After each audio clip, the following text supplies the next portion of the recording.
From the National Newsroom of the Canadian Press, I'm Lisa Laporte. Prime Minister Justin Trudeau held meetings with various world leaders in New York City today, while a non-confidence motion against his government was being debated in Ottawa. Speaking to reporters at the 78th meeting of the United Nations General Assembly, Trudeau said his focus is investing in Canada as Conservatives work to bring down his government. Meantime, the federal Liberals are launching a pandemic preparedness agency aimed at beefing up Canada's ability to handle rapidly spreading infectious diseases. Canada wasn't properly prepared for the COVID-19 pandemic as its emergency stockpile was outdated and understocked, while its vaccine production industry was virtually non-existent. The Insurance Bureau of Canada says this summer is now Canada's most destructive season on record for insured losses due to severe weather events. The Bureau estimates the damages from a group of storms and wildfires was a combined $7 billion in insured losses, topping the $6.2 billion cost of the Fort McMurray wildfires in 2016. The Insurance Bureau says wildfires in Jasper, flooding in southern Ontario and Quebec, and an Alberta hailstorm resulted in about 228,000 insurance claims, up 400% compared with a two-decade average.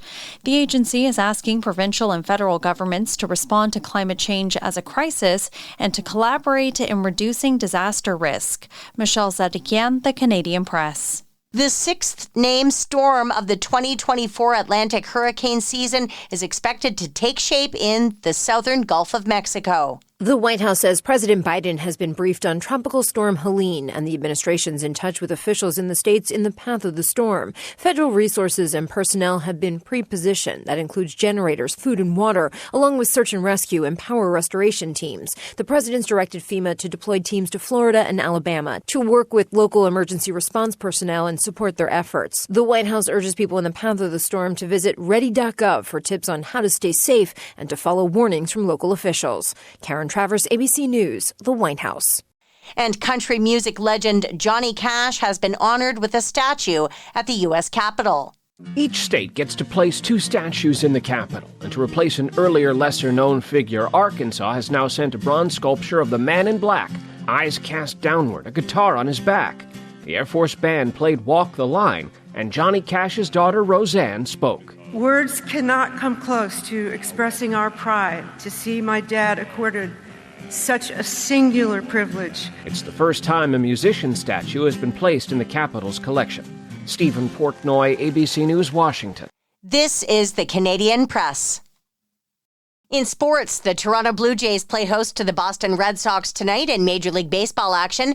Elsewhere, the New York Yankees can clinch the American League East title tonight with a win over the visiting Baltimore Orioles. Toronto Maple Leafs captain Austin Matthews left the Leafs practice early today with an upper body injury, but coach Craig Berube says he doesn't expect it to be anything serious. Canadian paracyclist Nathan Clement defended his world title in the T1 men's individual time today at the 2024 Road Cycling and Paracycling World Championships in Italy. Sources tell the Canadian Press that former Raptors star Vince Carter will have his number 15 retired by the NBA team on November 2nd in Toronto. The 47-year-old Hall of Famer will become the first Raptor to receive the honor. And retired NFL quarterback Brett Favre revealed today he's been diagnosed with Parkinson's disease. From the Canadian Press, I'm Lisa Laporte. Thanks for listening. Don't forget to follow and subscribe.